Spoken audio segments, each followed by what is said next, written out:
کہتا ہے کہ یکسوئی آ گئی ہے، اب اس کو پتہ نہیں ہے کہ زندگی کیا ہے، موت کیا ہے، موسم کیا ہے، حاصل کیا ہے، محرومی کیا ہے، نفع کیا ہے، نقصان کیا ہے، دنیا میں کیا ہو رہا ہے، مشرق کسے کہتے ہیں، مغرب کیا ہوتا ہے۔ فَأَيْنَمَا تُوَلُّوا، یکسوئی ہی یکسوئی ہے۔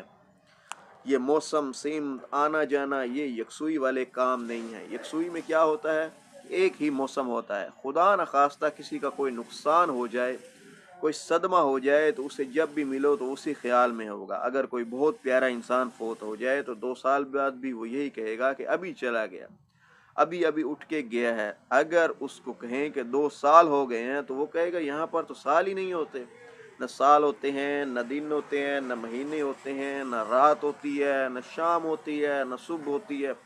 غم کے اندر تو ایک جیسا موسم ہے، یعنی کہ تکلیف کا۔ کون سا موسم ہے؟ سارے موسم۔ اب جو غمگین آدمی ہے وہ دن کو بھی غمگین ہوگا، رات کو بھی ہوگا، 10 سال بعد بھی ہوگا۔ تو یہ یکسوئی ہے، یکسوئی میں چینج نہیں آتی۔ ایسا انسان دنیاوی طور پر کامیاب نہیں ہوتا۔ آپ تو کامیاب انسان ہیں، آپ کو یکسوئی کیسے مل سکتی ہے؟ کامیاب کا کیا مطلب ہے؟ آپ نے 100 کام کرنے ہیں، تنخواہ لینی ہے، بینک جانا ہے، پیسے جمع کرنے ہیں، کاروبار بھی کرنا ہے، بازار بھی جانا ہے، خریداری بھی کرنی ہے، تو یکسوئی کیسے آ سکتی ہے؟ اگر یکسوئی آ جائے تو آپ بازار نہیں جا سکیں گے، کھانا بھی نہیں کھا سکیں گے۔ آپ نے شطرنج کھیلنے والے کو کبھی دیکھا؟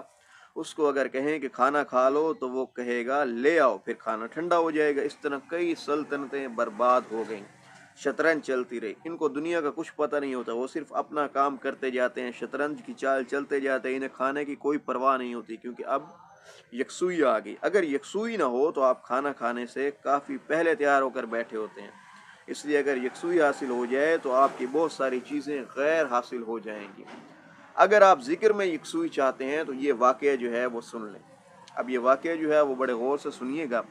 ایک آدمی کو ذکر میں یکسوئی حاصل ہو گئی، محویت اور کنسنٹریشن مل گئی، تو وہ اللہ کرنا شروع ہو گیا۔ 2-4 دن بعد وہ آیا اور کہنے لگا کہ میرا تو ذکر شروع ہو گیا ہے، مولوی صاحب نماز پڑھاتے ہیں تو بھی میں ذکر کرتا جاتا ہوں، وہ رکوع میں جاتے ہیں تو بھی میں ذکر میں ہوتا ہوں، میری تو نمازیں ضائع ہوتی جا رہی ہیں، میں ذکر نہیں کر سکتا۔ آپ کو بات سمجھ آئی؟ تو وقت پر نمازیں نہیں پڑھ سکتا، صرف اللہ کرتا جاتا ہے، جبکہ نمازیں تو اپنے ٹائم پر آنی جانی ہے، مگر وہ تو ذکر کرتا جاتا ہے۔ اس طرح وہ انسان پریشان ہو جاتا ہے۔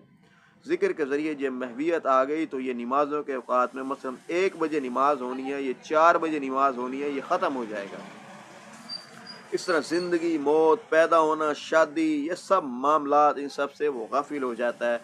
تو یہ ہے ذکر کی یکسوئی۔ یہ ایسا ہے کہ آپ اللہ کا ذکر کر رہے ہیں اور اللہ آپ کا ذکر کر رہا ہے۔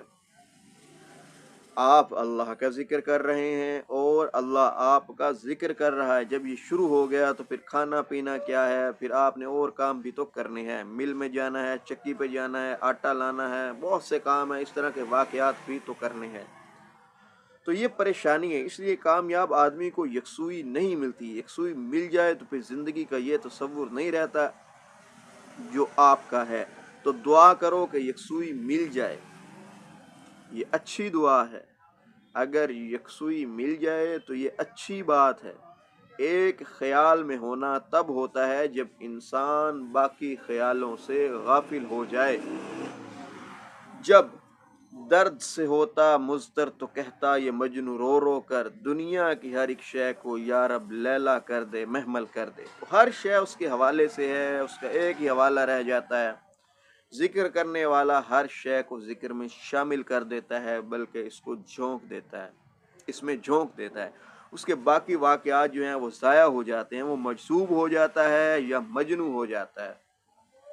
وہ ذکر میں کامیاب ہوتا ہے مگر باقی شعبہ حیات میں کامیاب نہیں ہوتا۔ جس آدمی نے دفتر ٹھیک ٹائم پر جانا ہے تو اس کی عادت کی بات ہے، وہ کامیاب آدمی ہے۔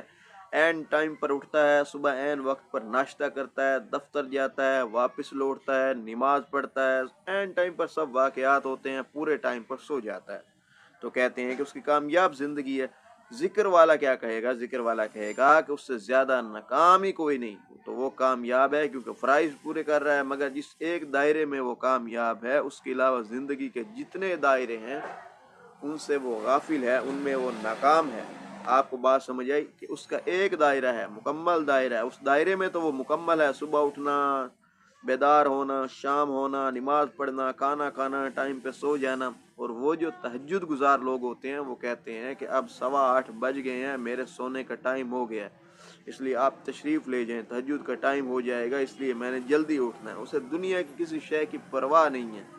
نتیجہ یہ ہے کہ وہ اس شعبے میں کامیاب اور باقی شعبوں سے محروم ہو گیا۔ آپ نے بات پہ غور کیا؟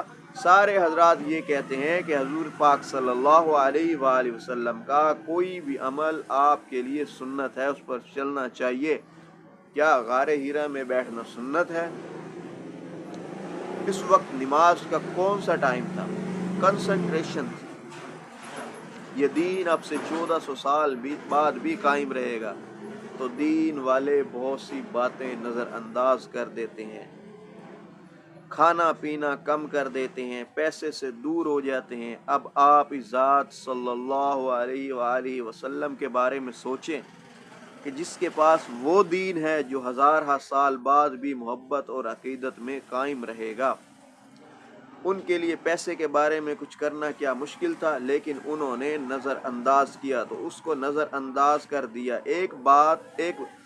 ایک بڑی بات کی سوچ ایسی بتائی کہ دین تا قیامت قائم رہا۔ آپ لوگ یہ فیصلہ نہیں کر سکتے کہ کون سی چیز آپ نے فوقیت میں رکھنی ہے، اس لیے کنسنٹریشن جو ہے وہ نہیں ہوتی۔